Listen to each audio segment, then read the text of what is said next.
Bab ke-12. Sisi baik Mas Yongki. Yongki membelikan mobil baru untuk Sinta. Dia cukup puas melihat kekasihnya sudah tidak marah lagi.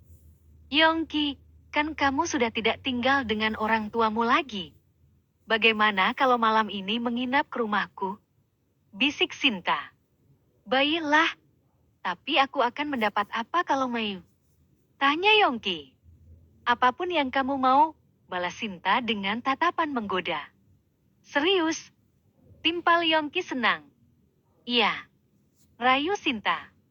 Wanita cantik dan seksi itu segera meraih kerah Yongki, memberikan tanda kecupan di lehernya. Biasanya Yongki akan membalas ciuman kekasihnya, tetapi kali ini ada yang beda. Yongki sama sekali tidak bergairah. Entah karena bosan atau apa, dia juga tidak tahu. Kenapa aku malah teringat tatapan Indria sih? Aku tidak mencintainya, tapi kenapa aku jadi merasa bersalah begini kalau selingkuh? Jika dipikir-pikir aku lebih dahulu kenal dengan Sinta, batin Yongki dalam keraguannya. Kenapa diam saja?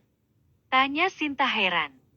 Sepertinya aku tidak bisa ke rumah kamu, jawab Yongki. Loh, memangnya kenapa? Tanya Sinta heran. Besok pagi orang tuaku akan datang ke rumahku. Jika aku tidak ada takutnya, mereka akan curiga dan marah, jawab Yongki. Yongke walau susah diatur, tetapi nuraninya masih ada sedikit rasa takut pada orang tuanya. Apalagi sebenarnya sejak kecil, dia sudah mendapat didikan agama yang cukup ketat. Jadi gaya berpacaran Yongki hanya sebatas ciuman dan berpelukan saja. Dia tidak berani melewati batas karena memang masih memiliki rasa takut.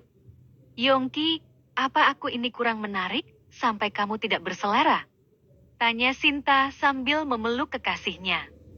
Bukan begitu, kamu sangat cantik dan menarik, jawab Yongki merasa bersalah. Kalau begitu, kenapa kamu tidak pernah menyentuh aku? Rengek Sinta manja. Karena kita belum menikah. Aku tidak mau melakukan hal terlarang yang melewati batas, jawab Yongki jujur. Terus kapan kamu akan menikahiku? Ya nanti setelah Indria menceraikan aku. Kamu tahu sendiri, aku tidak mungkin yang mengajukan, bisa-bisa aku tidak dianggap anak lagi oleh orang tuaku, bujuk Yongki menenangkan kekasihnya dengan lembut. Oh iya, lelaki yang bernama Firman itu. Sepertinya sangat cocok dengan Indria, bagaimana kalau kamu jodohkan saja mereka? Dengan begitu, Indria nanti akan meminta cerai kalau sudah nyaman dengan Firman, saran Sinta. Benar juga ide kamu. Baiklah kalau begitu mulai sekarang, aku akan membiarkan dia untuk dekat dengan Firman, balas Yongki. Kamu juga sih, kemarin saat mereka dekat malah marah-marah seperti suami pencemburu yang memergoki istrinya selingkuh, sindir Sinta. Siapa yang cemburu? Aku hanya tidak mau sampai ketahuan orang tuaku. Bisa gawat, kalau mereka tahu, aku membiarkan menantu kesayangannya kesusahan. Sergah Yongki tidak terima.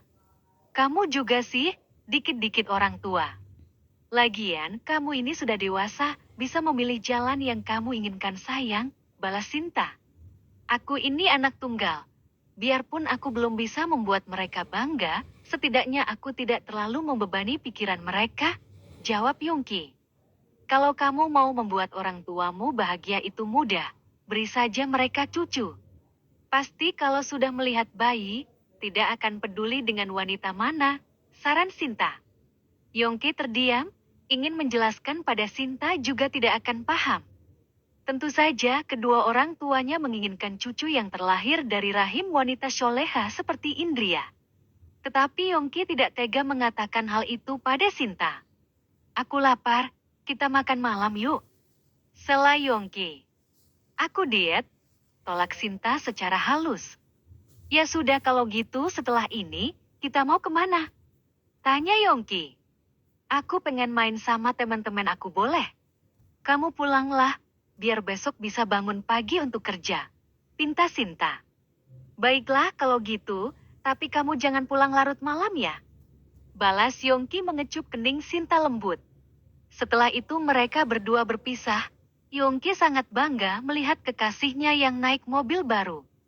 tampak begitu keren dan semakin mempesona.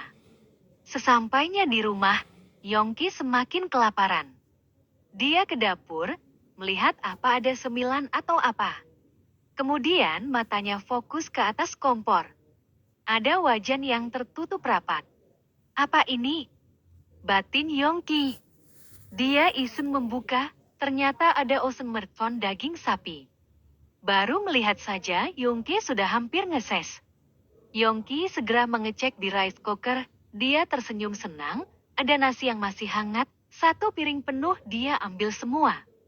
Gila parah, enak sekali masakan Indria, ucap Yongki.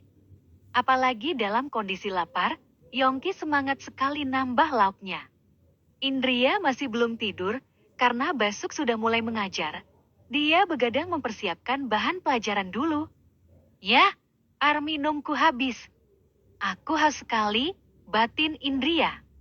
Dia segera menuju ke dapur, dan betapa kagetnya jika ada suaminya yang tengah makan lahap. Mas Yongki? Kenapa?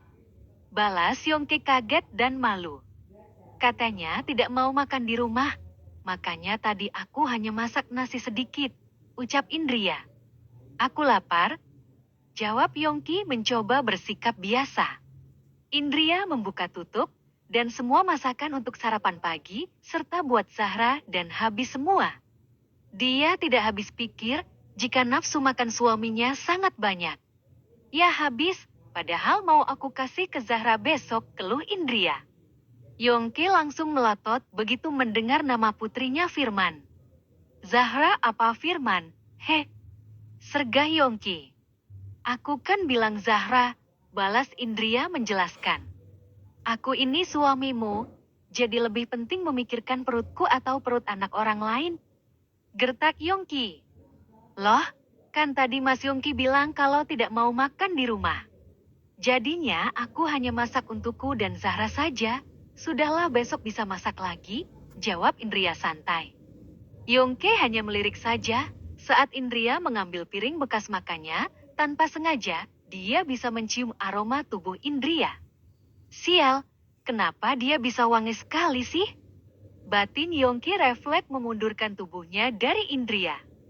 Indria heran, merasa seakan suaminya itu jijik padanya, karena selalu menghindar. Dia bersikap masa bodoh, dan ingin segera mencuci piring, agar tidak ada semut. Ambilkan aku minum dong, pinta Yongki.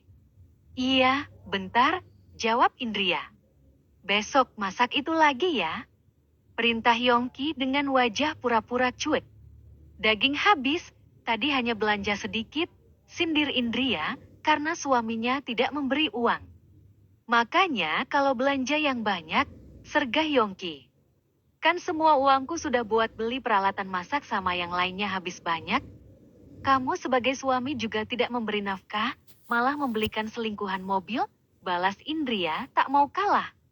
Yongki tersudutkan, dia langsung pergi begitu saja. Enak aja menyuruh-nyuruh aku harus bertugas sebagai istri, tetapi dia lupa kewajiban suami, batin Indria.